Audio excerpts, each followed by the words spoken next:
Convido você, por gentileza, a abrir a sua Bíblia, ou o que você tiver aí, seu smartphone, seja o que for, em Hebreus, capítulo 10, a partir do versículo 19. Hebreus, capítulo 10, a partir do versículo 19. Eu creio que não é necessário que eu faça esforço algum nesta noite para dizer para vocês e para todos nós que os dias são difíceis. Preciso enfatizar a todos nós nessa noite que os dias são difíceis. Temos mais de 13 milhões de desempregados nesse país. Atingimos esse horrível número que fica marcado na nossa mente, na nossa memória, 200 mil pessoas, brasileiros e brasileiras, que não mais estão entre nós. A dengue ainda mata e mata muito, e o vírus do Covid tem fakeado a dengue, que mata e continua matando muito. O que dizer do feminicídio no nosso país? Semana após semana, os noticiários nos dizem de mortes cruéis de mulheres no nosso país. Não sei se você sabe, mas nós já passamos de 800 mil nas nossas prisões do Brasil. Já temos mais de 800 mil pessoas nos cárceres brasileiros. O Brasil está em terceiro lugar no mundo de população carcerária, só perde para os Estados Unidos e para a China. Os dias são difíceis, e se os dias são difíceis e o dia se aproxima, eu quero propor nessa noite, com temor e tremor, que você ajuste as velas da sua vida, como um barco no mar, que depende do vento, e ele sopra, quer você queira ou não, ele sopra. Eu quero propor nessa noite que você faça alguns ajustes, se é que é necessário, de algumas velas do seu barco, que pode estar em alto mar, para que ele chegue no porto seguro. Vamos ler o texto da palavra de Deus, ajustando as velas. Hebreus capítulo 10, versículos de 19 a 25, que diz o seguinte: portanto, irmãos, temos plena confiança para entrar no Santo dos Santos, pelo sangue de Jesus, por um novo e vivo caminho, que Ele nos abriu por meio do véu, isto é, seu corpo. Temos, pois, um grande sacerdote sobre a casa de Deus, aleluia, por isso. Sendo assim, aproximemo-nos de Deus com um coração sincero e com plena convicção de fé, tendo os corações aspergidos para nos purificar de uma consciência culpada, que foi o que a gente acabou de fazer, e tendo os nossos corpos lavados com água pura, apeguemo-nos com firmeza à esperança que professamos, pois aquele que prometeu é fiel, e consideremo-nos uns aos outros para nos incentivarmos ao amor e às boas obras. Não deixemos de reunir-nos como igreja, segundo o costume de alguns, mas procuremos encorajar uns aos outros, ainda mais quando vocês veem que se aproxima o dia.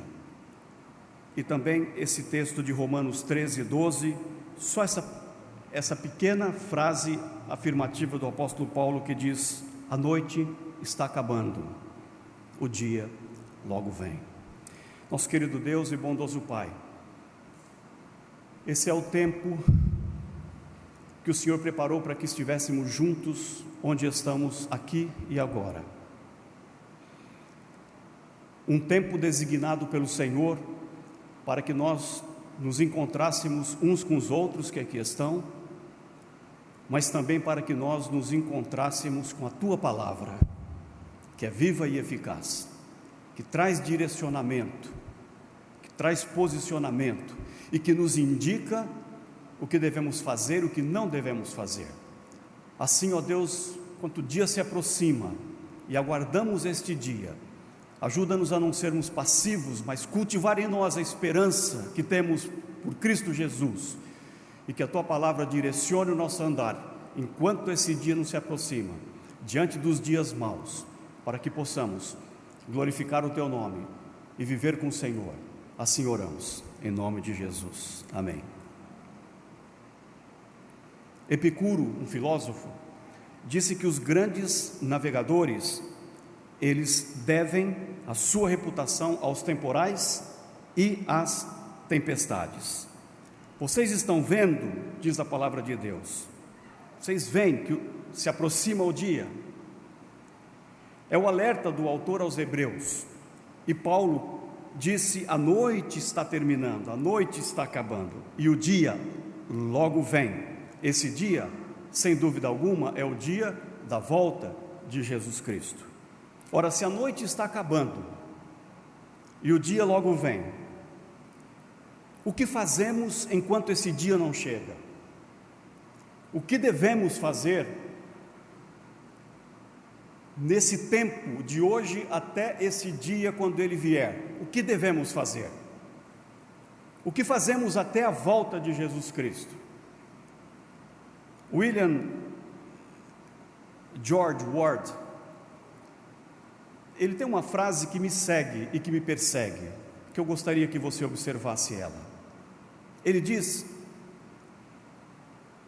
que no meio das nossas crises, dificuldades e tempestades que passamos pela vida, ele diz que o pessimista, ele fala de 3 tipos de pessoas. O pessimista, ele fica se queixando do vento, reclamando, resmungando, ou até mesmo murmurando, reclama. Você conhece pessoas assim, que vivem o tempo inteiro reclamando, queixando, dizendo que não dá, está errado, nada vai acontecer, nada vai mudar. Então ele se queixa-se do vento. O otimista, que é o outro lado oposto, ele espera que o vento mude de direção, e ficam fazendo figa algumas pessoas aí da sociedade, dizendo assim: não vai me pegar, não vai chegar em mim, ele vai passar e vou tirar o corpo e não vai acontecer nada. Ele acha que é tão soberano em si mesmo, essa pessoa, que nada vai acontecer com ela. Um dia ele vai mudar, um dia muda, um dia isso passa. Mas ele diz que o realista ajusta as velas. O realista ajusta as velas, porque quer você queira ou não, o vento vai soprar. Ele vai soprar. E ele diz que o sábio, a pessoa sábia, é aquela que ajusta as velas para pegar a força do vento e ir em direção ao porto seguro. Enquanto o dia se aproxima, não é tempo de nós cruzarmos os nossos braços, mas de ajustar essas velas. Mas como? O que é que nós devemos fazer? O autor aos Hebreus, desse texto, ele nos dá a rota, ele nos diz, sem dúvida e sem titubear, exatamente o que eu e você devemos fazer. Está claro aqui. Ele diz exatamente o que eu e você, todos nós, devemos nos atentar em função dessas dificuldades, desse dia que vai chegar, que virá, mas enquanto ele não vem, ele nos fornece propostas. E eu pensei que esse seria um tema que pudesse marcar a minha e a tua vida enquanto nós entramos no segundo domingo desse ano, como que um norte, como que uma direção para mim e para você. Enquanto o dia não vem, eu faço o quê? Ouçamos as propostas do autor aos Hebreus. Ele nos dá algumas propostas. A primeira proposta que ele nos dá, enquanto o dia não chega, ele diz claramente isso para mim e para você: enquanto esse dia não vem, aproxime-se de Deus, fique mais perto ainda de Deus. E o texto diz: aproximemo-nos de Deus com um coração sincero, é o como a gente se aproxima de Deus. A gente não se aproxima de Deus de qualquer maneira. Com o coração sincero, plena convicção de fé, e tendo os corações aspergidos para nos purificar de uma consciência culpada, e tendo os nossos corpos lavados, purificados com água pura. Ora, se os dias são difíceis com Deus, imagine sem Deus. Se às vezes nós enfrentamos dificuldades na vida com Deus, pare e pense como seria a sua jornada nesse mundo sem Deus, o que algumas pessoas propõem a fazer.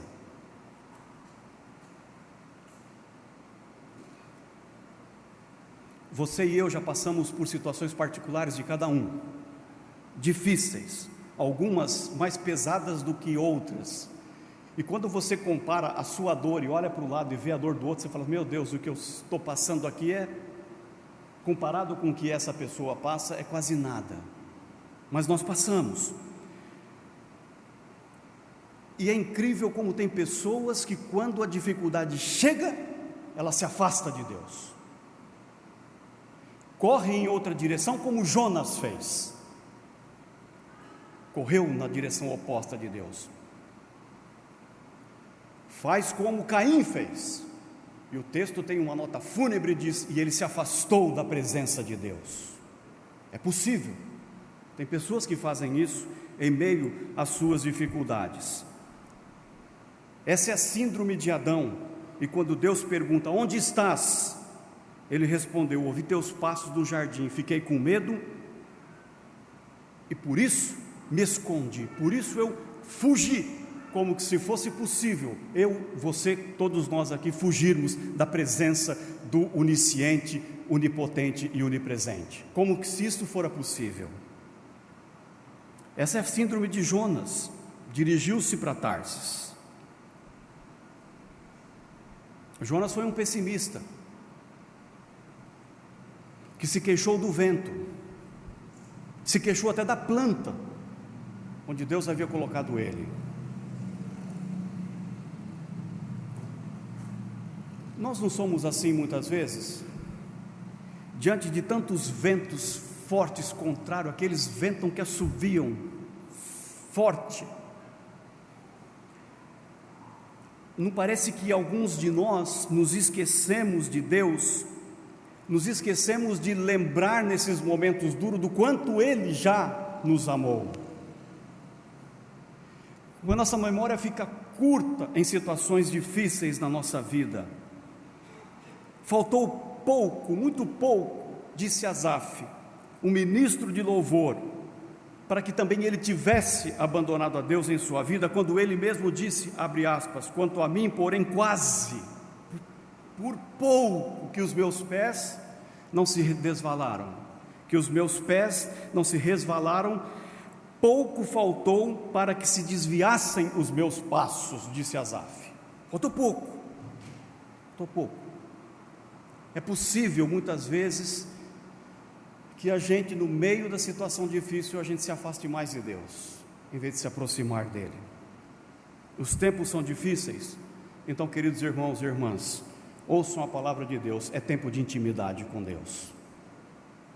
É tempo de intimidade com Deus. O autor indica 3 atitudes necessárias para essa aproximação, para essa intimidade. A primeira é essa: se aproxime com um coração sincero, porque não tem como eu e você fingirmos diante daquele que tudo sabe. Aproxime com seu coração sincero. Quanto mais íntimos de Deus, somos menos hipócritas. Sincero, literalmente, é o oposto daquela pessoa dissimulada. Ninguém conseguirá viver na intimidade com Deus simulando ser o que não é. O velho e bom hino que eu cantava lá na minha infância nas igrejas presbiterianas, que os meus pais eram zeladores de uma igreja presbiteriana lá no interior do estado de São Paulo, ele dizia: eu venho como estou. Vocês se lembram desse hino? Quem é da antiga aqui vai se lembrar desse hino. Os novos não têm nem ideia do que eu estou falando. Eu venho como estou. Por que você vai como está? porque você está diante do Altíssimo. Se aproxime com um coração sincero. É a recomendação desse autor para esses dias difíceis. A segunda orientação que ele nos dá é: se aproxime com plena convicção de fé. Plena convicção de fé. Quanto mais íntimos de Deus, além de menos hipócritas nos tornarmos, quanto mais íntimos de Deus, mais confiantes nós nos tornamos. O salmista disse que a intimidade do Senhor não é para qualquer um. É para quem, irmãos e irmãs? É para aqueles que o temem. A intimidade do Senhor não é para qualquer um, é para aqueles que o temem. Fé é essa certeza de coisas que nós esperamos, diz o próprio autor dos Hebreus, é a convicção de fatos que eu não vejo, humanamente falando, eu não consigo enxergar. Mas qual é o sentido de nos aproximarmos de Deus, duvidando do próprio Deus? E ele diz: em tempos difíceis, enquanto o dia não se aproxima, não chega, não vem, aproxime-se de Deus com convicção, com fé. E ele diz ainda que a gente precisa se aproximar com uma vida de pureza. Quanto mais íntimos de Deus, mais puros nos tornamos. Quanto mais afastados de Deus, é óbvio o contrário. Ninguém toma um banho para ficar mais sujo. Ninguém se aproxima de Deus, ou que se aproxime dele, ficará impuro, ou conseguirá ficar impuro. Ao nos aproximarmos de Deus, o nosso coração é purificado, aqui diz a palavra aspergido, é purificado de uma consciência que agora nos liberta, estamos livres da culpa, e o nosso corpo toma um banho de Deus, de água pura, nós somos lavados de água pura. Que coisa fantástica! Ou seja, quem se aproxima de Deus e busca uma vida de intimidade com Ele, gozará de um relacionamento sincero, que gera mais confiança, livrando-nos de nós mesmos e dos nossos pecados. E o autor está dizendo: se aproxime com uma vida de pureza. Os dias são difíceis para você, para nós. Com Deus, imagine sem Deus. Em meio às tempestades da vida, sobreviverão aquelas pessoas que se aproximarem de Deus. Mais e mais, mantendo uma relação de intimidade com Ele. É isso que o autor aos Hebreus está dizendo. Ajustou a sua primeira vela? Ajustei. Qual é? Aproxime-se de Deus. Nas suas dores, nas suas crises, você pode até fazer perguntas para Deus, mas não o abandone. Ande com Deus, porque é Ele quem vai segurar você nestas tempestades que você está passando. Há um provérbio chinês que diz que quem não sabe suportar as contrariedades nunca terá acesso às coisas grandiosas. Por isso, a segunda proposta do autor aos Hebreus para nós é essa: apegue-se à esperança. Eu me aproximo de Deus, mas eu me apego à esperança. Essa é a segunda proposta do autor aos Hebreus, no versículo 23. A intimidade com Deus, como já disse a primeira vela, gera em nós confiança. O autor diz: nós confiamos porque somos íntimos de Deus, ou somos íntimos de Deus porque confiamos nele? A conclusão de Davi foi que uma coisa é inseparável da outra, que a intimidade e confiança são inseparáveis, ao afirmar que a intimidade do Senhor é para aqueles que o temem. Na NVI, que é essa versão um pouquinho mais atualizada, aí clareia um pouco para algumas pessoas, que o Senhor confia os seus segredos, sua intimidade, para aqueles que nele confiam. Qual é a base da nossa confiança? Qual é a base da nossa confiança? Nós não temos uma confiança cega, como um cantor brasileiro canta, essa fé cega. A base da nossa confiança é essa, o autor diz, é a fidelidade de Deus. É a fidelidade de Deus, pois aquele que prometeu, diz o texto, é fiel. Por isso, em meio às nossas dificuldades na vida, em meio à noite que está acabando, porque o dia logo vem, fazemos uma profissão de fé, que é uma profissão de esperança. Qual? Deus é fiel, irmãos e irmãs. Creia nisso, se aproxime com isso, que Deus é fiel, aquele que prometeu é fiel. É possível confiar em alguém que foi infiel a você? Você confia em alguém que é infiel a você? Tem um ditado no Brasil, diz assim: eu confio desconfiando. Eu confio desconfiando. Nenhuma relação pode se estabelecer se entre ela não houver fidelidade. A relação entre patrão e empregado, esposo e esposa, amigos, logo vão entrar em atritos quando não houver fidelidade entre essas pessoas. E certamente também nós entraremos em conflito, em atritos com Deus, se não houver da nossa parte essa relação de entrega e fidelidade a Deus. Só que da parte de Deus a regra está clara, não está? O texto diz: Deus é fiel, por isso ele diz: apegue-se à esperança. Apegue-se com firmeza à esperança que você está professando, porque aquele que prometeu é fiel. Mas observe um detalhe aqui, fundamental no ajuste dessa segunda vela.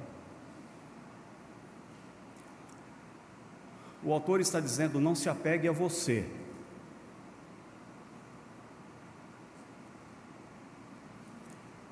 Você não se apega a você mesmo, e algumas tentam forte.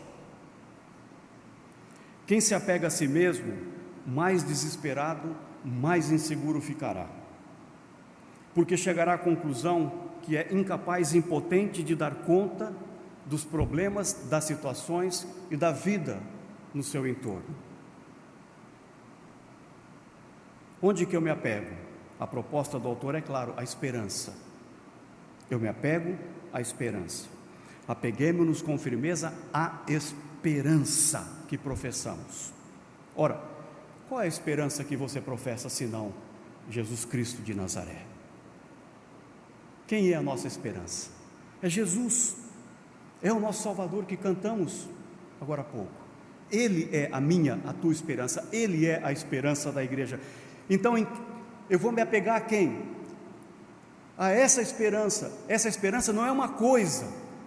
Se tem algo que faz com que o cristianismo se diferencie de todas as demais religiões do mundo, é que para nós verdade não é um conceito. Verdade para nós é uma pessoa. Nós não seguimos um conceito, nós seguimos uma pessoa, e esse nome é Jesus Cristo de Nazaré. Ele é a verdade, eu sou a verdade, disse ele. Não se trata apenas de um conceito, se trata de uma pessoa. Ora, qual é a implicação disso? É que isso tem a ver com relacionamento. Não significa decorar um ou outro versículo, uma ou outra coisa, e aí você se sente firme. Não é disso. A nossa firmeza é num relacionamento com esse Cristo vivo, ressurreto dentre os mortos. Por isso a gente enfrenta as dificuldades. Note que interessante que nessas duas propostas sugeridas pelo autor, deste ajuste das velas que o vento vai soprando em relação aos dias difíceis, ele diz: seja íntimo de Deus, mantenha a sua esperança em Jesus, pois as dificuldades que experimentamos até a volta de Cristo testarão a nossa fé, testará a sua fé, você pode ter certeza disso. Testará a nossa confiança, sabendo que esses são os momentos de fragilidade humana nossa. Nós estamos vivendo num momento de fragilidades humanas, e ele então está nos dando duas advertências: aproxime-se de Deus e apegue-se à esperança. Ou seja, vamos colocar bem claro: aproxime-se de Deus e se apegue a Jesus. É isso que o autor está dizendo: aproxime-se de Deus e se apegue em Jesus. O que é importante perceber aqui? Que estas duas atitudes, posturas que o autor está nos sugerindo, estão relacionadas a quem? A Deus e ao seu Filho.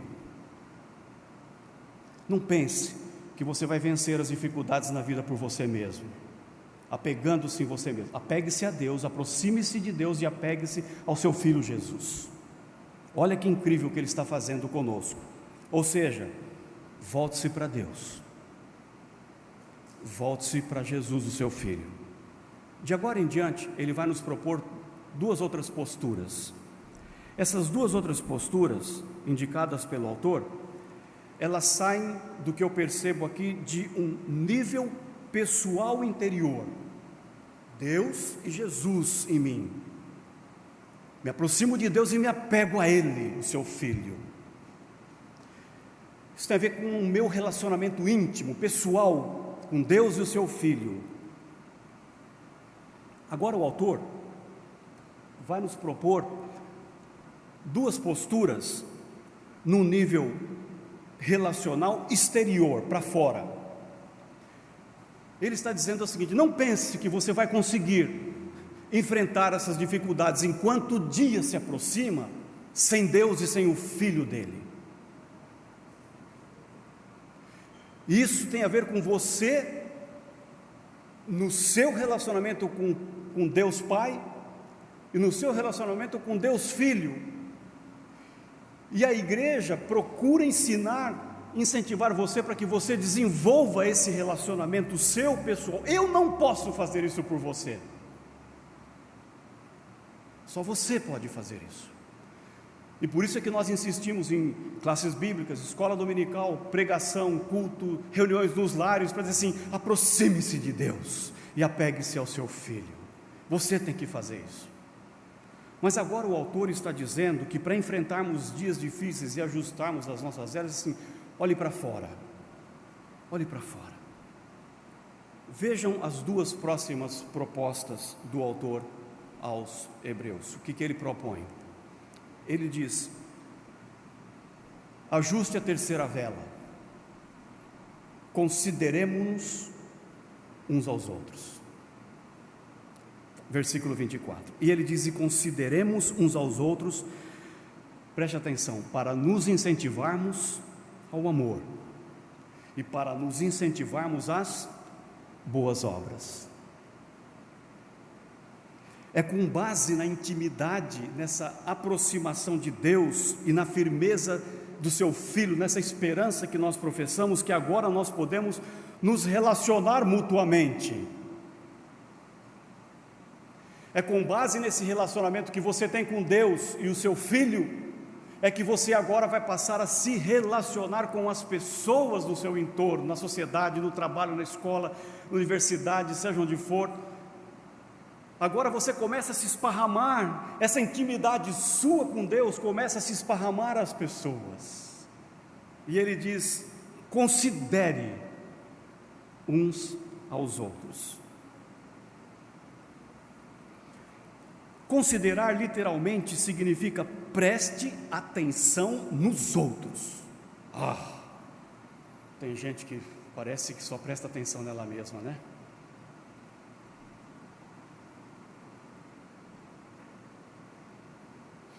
Não consegue olhar para o lado, só olha no espelho. Ele diz: preste atenção aos outros. Uma vez que você deve prestar atenção no seu relacionamento com Deus e seu Filho, agora você deve prestar atenção nos relacionamentos com as pessoas. E eu pergunto: por quê? Por que eu tenho que fazer isso? Então, o autor aos Hebreus vai nos ensinar por quê. Porque em tempos difíceis, você necessita das pessoas.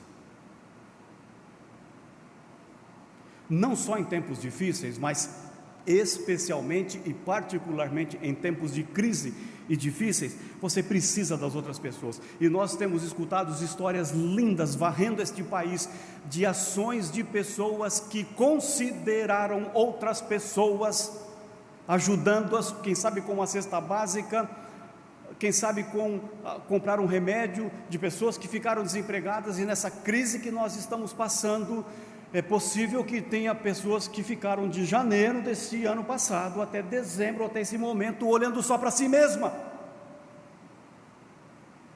Considere os outros. Paulo diz que nenhum de nós vive apenas para si, e nenhum de nós morre apenas para si.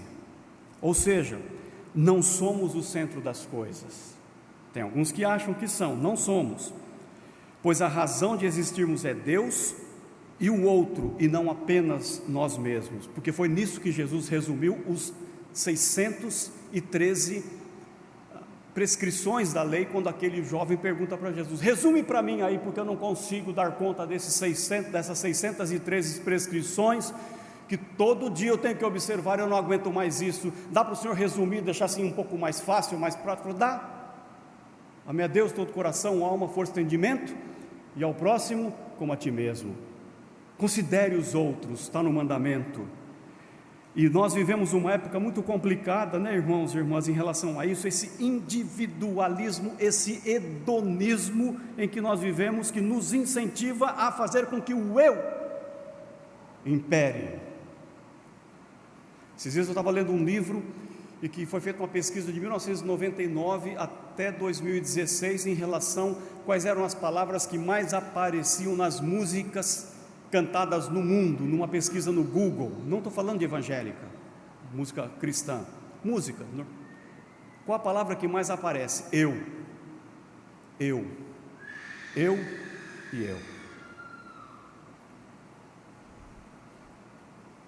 O autor sugere duas razões pelas quais você e eu temos que considerar as pessoas. Ele diz que você e eu temos que considerar as pessoas para nos incentivarmos ao amor.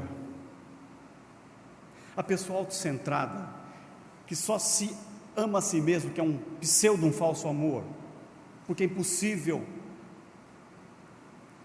ficar autocentrado em mim e chamar isso de amor. É impossível. Ele diz: considere as pessoas para você se incentivar ao amor. Eu fiquei chocado ao fazer uma análise desta palavra, um pouquinho mais profunda no grego.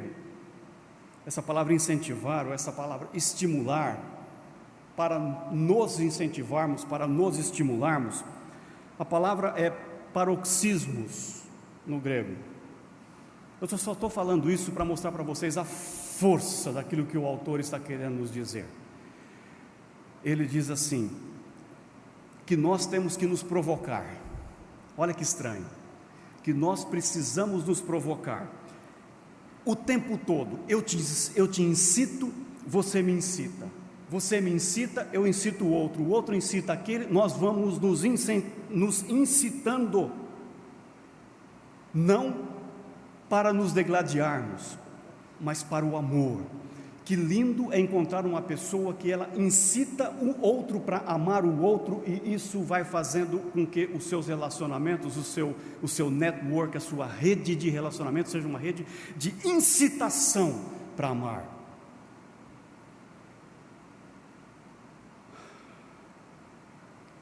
Ele está dizendo assim: provoquem-se. Provoquem-se não para brigar uns com os outros, provoquem-se para amar uns aos outros. Levanto de manhã, eu quero te provocar. Provoque a tua esposa, provoque o teu filho. O meu filho me provoca, o empregado provoca, o patrão provoca. Nós vamos nos provocando para o amor. Mas ele diz também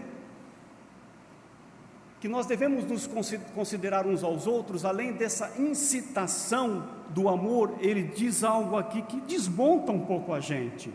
Parece que ele diz para nos incentivarmos às boas obras. Agora é a guerra da compaixão. Imagine isso, ficarmos nos provocando para fazer o bem, para fazer as boas obras o tempo todo. Que fantástico é sermos uma igreja que ao mesmo tempo se provoca para amar. Quando alguém começa a escutar alguma coisa, provoque, mas para amar, não para falar mal, não para maldizer, mas que se provoca o tempo todo para fazer com que o amor seja a marca distinta, a ponto de dizer o que disseram lá dos discípulos de Jesus: vejam como eles se amam. Vejam como eles se amam. Quem assim faz não tem tempo para perder com questões que não edificam, com questões que desviam o foco do amor compassivo.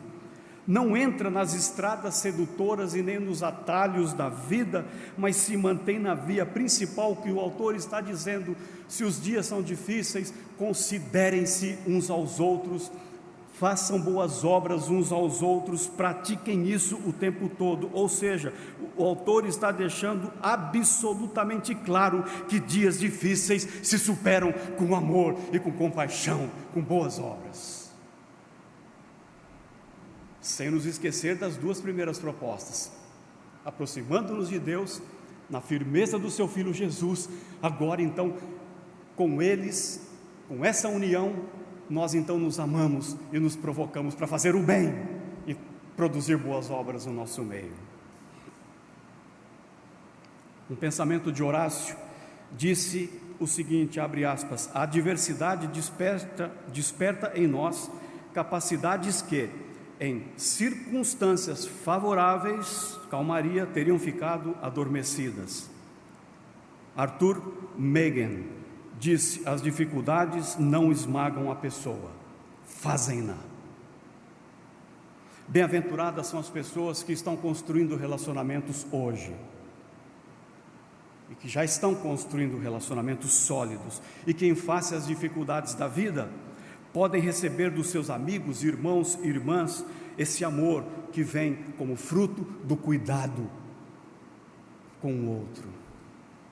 Eu fui cuidado esse tempo de pandemia, os meus amigos me cuidaram de mim, eu tive o privilégio de cuidar de pessoas, de pastorear pessoas.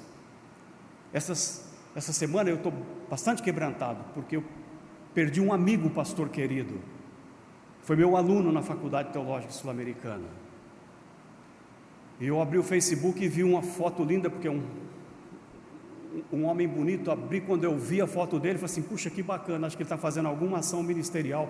Quando eu fui ler, é com dor, é com lamento que informamos que, meu Deus. Mas eu tive o privilégio de gastar horas com esse homem durante esse ano que passou, mesmo morando no Rio de Janeiro, distante da minha cidade. Os tempos são difíceis para você,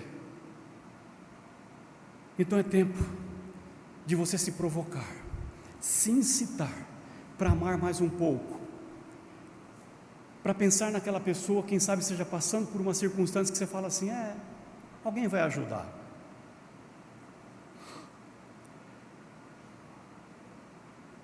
Imagine você passar pelas dificuldades da vida sem amor das pessoas e sem a bondade das pessoas. Seria muito trágico e muito difícil.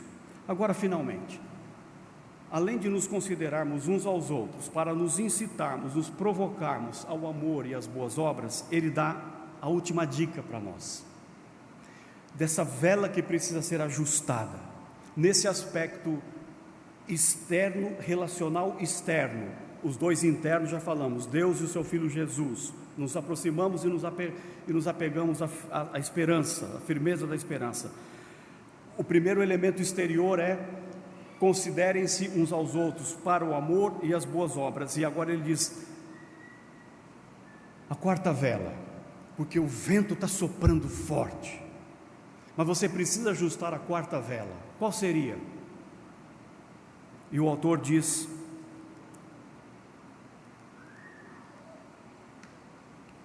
que você não pode deixar de se reunir como igreja. Claro que essa mensagem está contextualizada no momento da pandemia que nós vivemos. Isso não estava no imaginário do autor aos Hebreus, porque essa pandemia não estava lá naquele tempo, é óbvio. Mas ele diz que nós não deixemos de reunir-nos como igreja. E ele já dava umas pistas para nós do que muito possivelmente iria acontecer no futuro com as igrejas, com algumas pessoas da igreja, segundo o costume de alguns. Então, é costumeiro deixar de se reunir com a igreja. Eu já não vou. É costume, que para alguns virou um hábito, mas procuremos nos encorajar uns aos outros, e veja o texto, ainda mais quando vocês veem que o dia se aproxima. É necessário observar aqui, irmãos e irmãs, algo estranho e comum na vida de muitas pessoas. Ao passarem por dias difíceis, mares revoltos,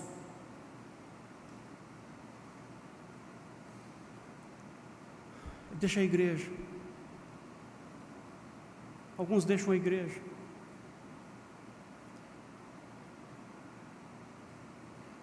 Eu tenho tido a experiência na vida pastoral como o reverendo Robson, nos graduamos juntos no Seminário Presbiteriano do Norte em Recife, quase 33 anos como pastores.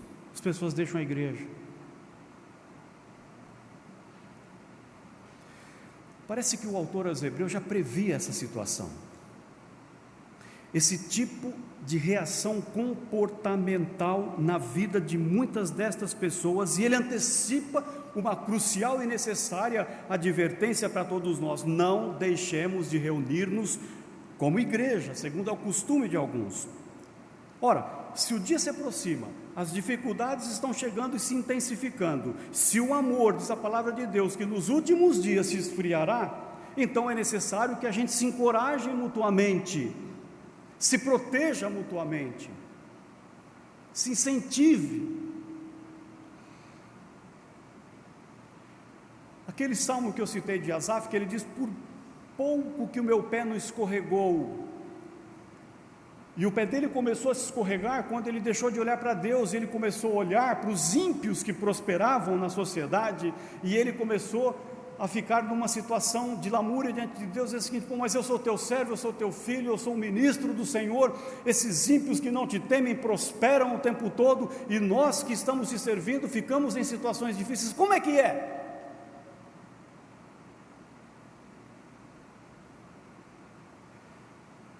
Mas ele, pela graça de Deus e pela força do Espírito, abre aspas, ele disse assim: quanto a mim, porém, quando ele diz quase me resvalaram os pés, pouco faltou para que me desviassem os meus passos, ele recobra a sua consciência e diz assim, abre aspas: em só refletir para compreender isso, achei muito pesada essa tarefa. Como entender que os ímpios prosperam e eu não? É muito pesado isso. Até que entrei no santuário de Deus e atinei com o fim deles. Asaf entra no santuário para quê? Para cultuar a Deus, entra para louvar a Deus, entra para celebrar o Deus que ele crê, ele entra para fazer o que estamos fazendo nesse exato momento, ouvir a palavra de Deus, porque a fé vem pelo ouvir e ouvir da palavra de Deus. Ele entra para encontrar o povo de Deus, povo que deve se incitar ao amor e às boas obras. Ele entra para ter comunhão com Deus e com seu povo, ele entra para orar. Asaf entrou para alimentar a sua fé, ele entrou para ouvir o Espírito Santo. Assim como Asaf, eu e você somos desafiados em meio às nossas crises e tempestades, diante dos fortes ventos que sopram contra nós, a não abandonarmos a igreja, não abandonarmos a igreja, porque a igreja não é prédio, não é parede. Isso nos ajuda para esse ajuntamento diante do Senhor, todos juntos, a uma voz, um só tempo, no mesmo lugar, dizer as mesmas coisas ao mesmo Deus. Isso nos ajuda para isso, sem dúvida. Mas quando ele diz assim, não abandona a igreja, não abandona o teu irmão, não abandona a tua irmã, não abandona esse povo que está caminhando com o Senhor, fica com esse povo, abençoa esse povo, e não façam o que é costume de algumas pessoas: vou deixar a igreja. Você está deixando quem? O prédio, ou você está me deixando? Quando algumas pessoas deliberadamente resolvem não participar da vida da igreja, ou não ficar com a sua comunidade de fé, eu estou sendo descartado, você está sendo descartado. Será que isso fica na memória de algumas pessoas que quando elas falam assim, não vou, não quero participar, não me importo, não me incomodam, será que fica na nossa memória o fato de que ao negligenciarmos isso, você está descartando vidas, não uma coluna? Eu falo, não faz isso, porque quando os dias difíceis chegarem, você vai perceber a importância desse corpo de Cristo Jesus, você vai perceber como esse corpo vai te sustentar na dor, na tristeza, na angústia. Você vai perceber a irmã que vai te levar um bolo de cenoura com chocolate para dizer, anima a tua alma. Você vai perceber a riqueza de alguém que soube por 1, 2, 3, 4, 5 que está faltando fralda para o teu filho e vai chegar, porque esse corpo te ama. Não façamos disso o nosso costume. E porque o autor aos Hebreus recomenda a não deixarmos de congregarmos a igreja, o motivo está mais claro do que a volta de Jesus Cristo, como o sol que brilha ao meio-dia. Ele diz, encorajamento mútuo, mas procuremos encorajar-nos uns aos outros. Essa palavra encorajar, ela é maravilhosa, é vastíssima. E se eu for ler a definição para vocês, vai cansar de tanta coisa linda que essa palavra essa exortação apela para conforto, instrução, admoestação, rogar, pedir, esforçar-se por satisfazer de forma humilde, sem orgulho, consolar, fortalecer pela consolação, receber consolação, ser confortado, fortalecer, confortar, instruir. Ufa, fala sério. É isso tudo que a gente faz como igreja. É isso tudo. Deu para entender por que necessitamos da igreja e por que a igreja necessita de nós? Porque nós precisamos encorajar e sermos encorajados. Ao contrário de desistir e abandonar, somos desafiados a contribuir e encorajar uns aos outros, ainda mais quando vedes que o dia se aproxima. Concluindo, irmãos e irmãs, os dias são difíceis, a noite está acabando, o dia logo vem. Imagine você vivendo longe de Deus, em apatia espiritual, frieza. Isso pega nos outros. Imagine você enfrentando as dificuldades da vida com o que Jesus chama de uma fé tímida e pequena. Jesus criticou fé tímida e pequena, ó homens de pequena fé. Imagine você vivendo sem esperança, sem professar que Jesus Cristo é o Senhor da tua vida, que Deus não se importa com você, que Ele não é fiel, coisa nenhuma, que Ele é ineficaz naquilo que faz.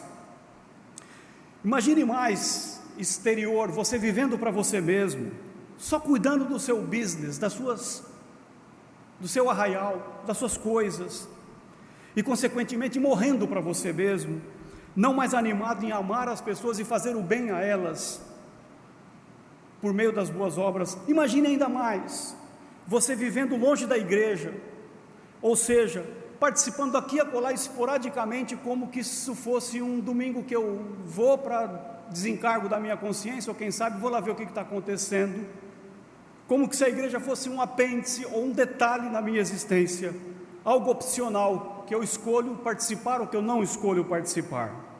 Imaginem,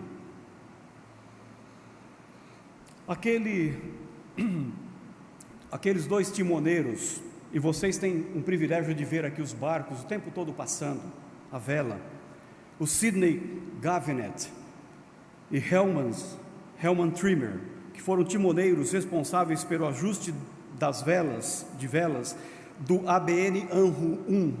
Quem vive no mar aí entende um pouquinho do que eles estão dizendo, mas eu quero ler o que eles disseram, esses dois timoneiros. Preste atenção, por favor, estou terminando. Como o casco foi projetado para uma determinada distribuição do peso, e dependendo da velocidade do vento, temos que mudar tudo. Isso significa acordar, mesmo no meio de mais profunda exaustão, quantas vezes forem necessárias para mudar as velas de posição, todas as vezes que o barco tem que mudar o seu centro de gravidade, para pegar mais vento ainda, você tem que movimentar as suas velas um bocado, diz ele, pesado, um bocado. Imagine ser acordado diversas vezes durante a noite para mover o seu corpo e as velas para o barlamento, que é o lado onde o vento sopra, pois o peso precisa ir para o lado do barco que está levantando a água por obra da força do vento. E escutem, e assim eles terminam: o ajuste das velas manda na vida a bordo.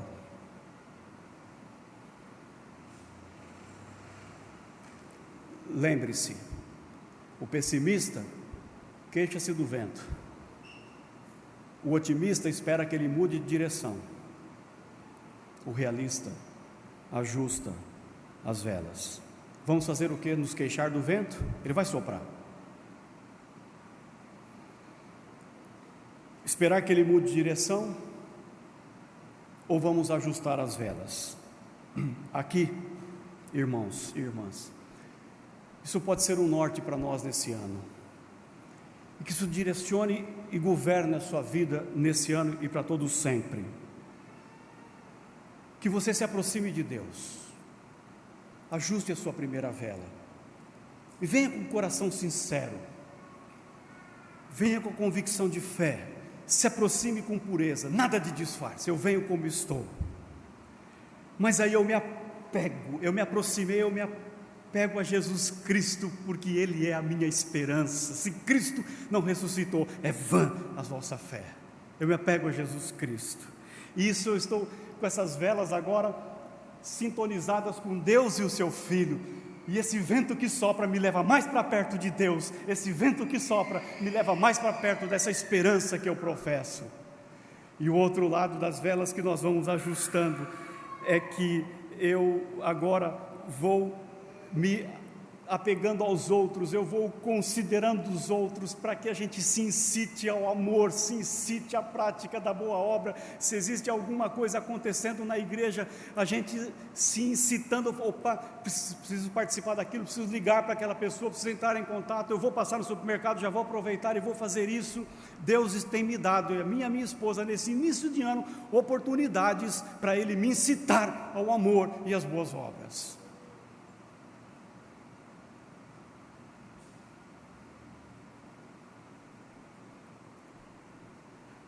E por fim, a outra vela é: ame essa igreja, cuide dessa igreja, participe da vida dessa igreja, doe-se por ela, porque ela é a expressão visível, corpórea, que se pega, que se toca, que tem aroma, que tem visibilidade. É a igreja como a expressão do corpo de Cristo. Nós nos aproximamos de Deus, nos apegamos ao seu Filho, Ele é o cabeça dessa igreja, e por isso então nós vamos nos incitar ao amor e à prática das boas obras. E por isso eu não vou ter a coragem de fazer como é o costume de alguns, deixar a minha comunidade, a comunidade de fé, o corpo de Jesus Cristo, que aqui se reúne, de lado, enquanto os dias se aproximam. Queridos irmãos, queridas irmãs, que 2001 seja um ano de intimidade com Deus para você, que seja um ano de intimidade com o Filho dele, que seja um ano de intimidade com as pessoas, que seja um ano de intimidade com essa igreja, e que assim Deus nos console, nos oriente e faça com que os nossos pés sigam para essa direção. Ou, na metáfora dessa mensagem, que as nossas velas estejam ajustadas, aproveitando o vento que está soprando, para chegarmos no porto seguro com Deus, com o seu Filho, com as pessoas e com essa comunidade. Pai, muito obrigado por esse tempo que temos passado juntos aqui. Obrigado, Senhor, pelo privilégio de nos relacionarmos com o Senhor. Obrigado, ó Pai, pelo privilégio de o Teu Filho ter nos encontrado nas existências de cada um de nós. Obrigado, Senhor, porque é possível fazer algo, é possível amar, é possível se doar, é possível ser compassivo. Que nós venhamos a recusar quaisquer iniciativas que não sejam da provocação do amor e das boas obras. Mas obrigado pela Igreja Presbiteriana Tambaú. Muito obrigado, Senhor. Obrigado pelos pastores dessa igreja. Obrigado pela liderança dessa igreja, por todos os seus ministérios. Porque o Senhor que começou a boa obra nessa igreja ainda não acabou, não terminou o que o Senhor tinha que fazer.